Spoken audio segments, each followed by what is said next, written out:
From After Dark, World Headquarters. Well, it's Christmas. Are you up yet? A lot of shit to do today. Let me show you the KD Hall of Fame, the After Dark Hall of Fame. I got some friends that'll really dig this. Of course, this is the Dark Shadows crew from television.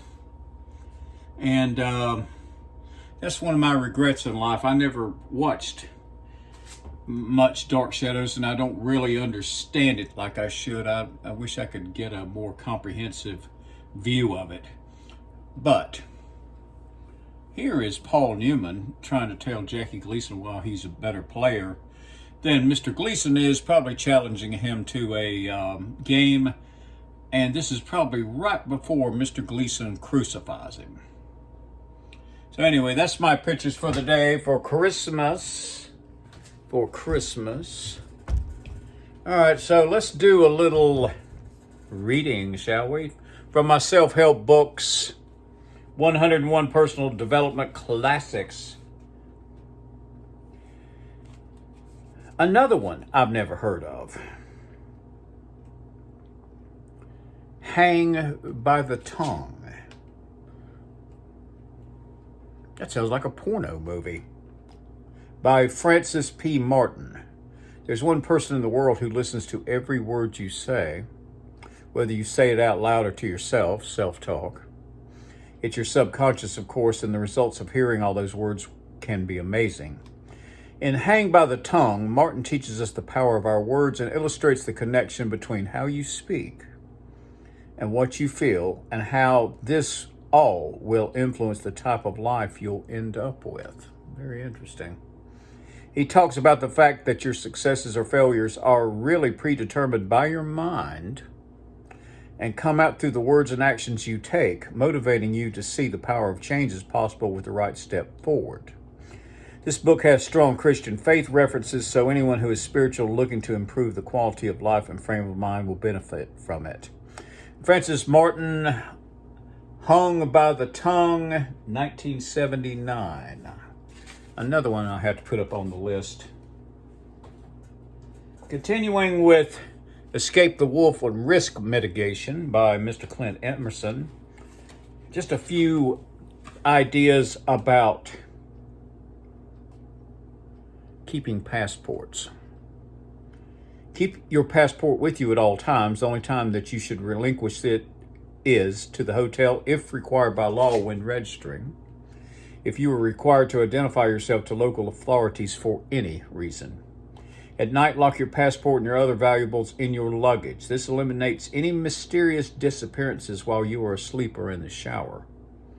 Use a portable, I really like this one. Use a portable or improvised burglar alarm while asleep.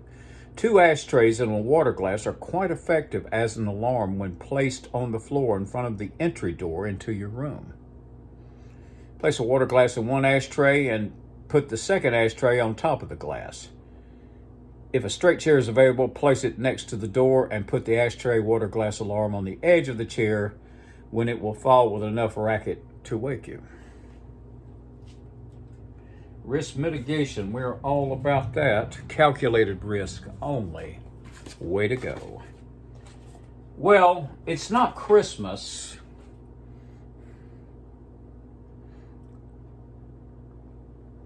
If I don't read a Hustler joke.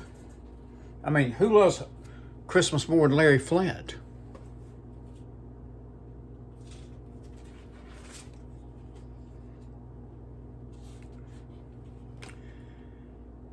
Oh, boy. Get a grip on yourself. Johnny came running home from school and cried, "Dad, I don't understand all the words the big kids use." "Well, sit down then, son, and I'll explain them to you," his father said. "Okay, Dad." "What's a pussy?" "You've seen your mother naked," the father replied. "A pussy is the clump of hair between her legs." "Well then," continued Johnny, "what's a bitch?" "That, my son," answered his father, "would be the rest of her." Chosen by Larry Flint personally.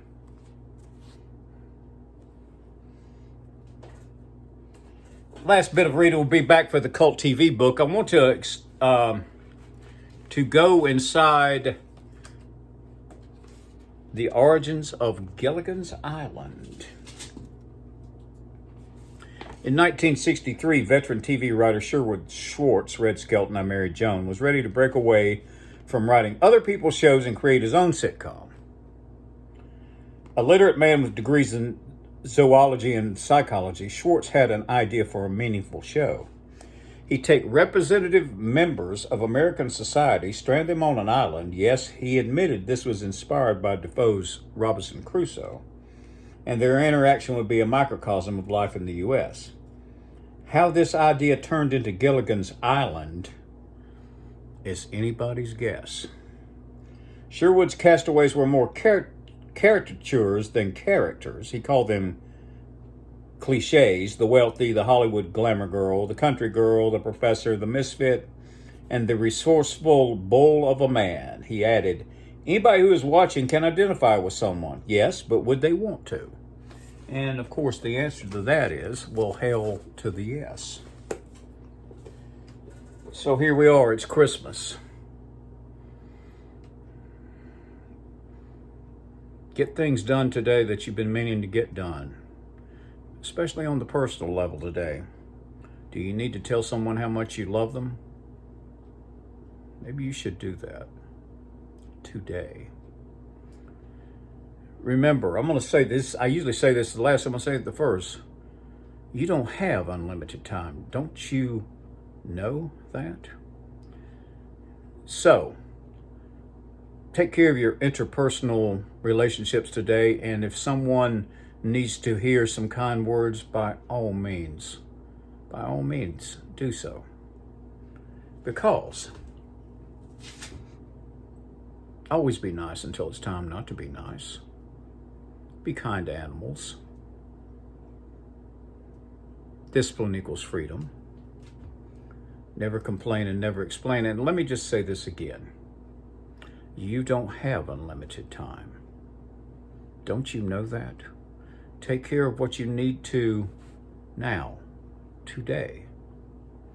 So for Mr. and Ms. America, all ships at sea and all sods everywhere, I wish you a Merry Christmas.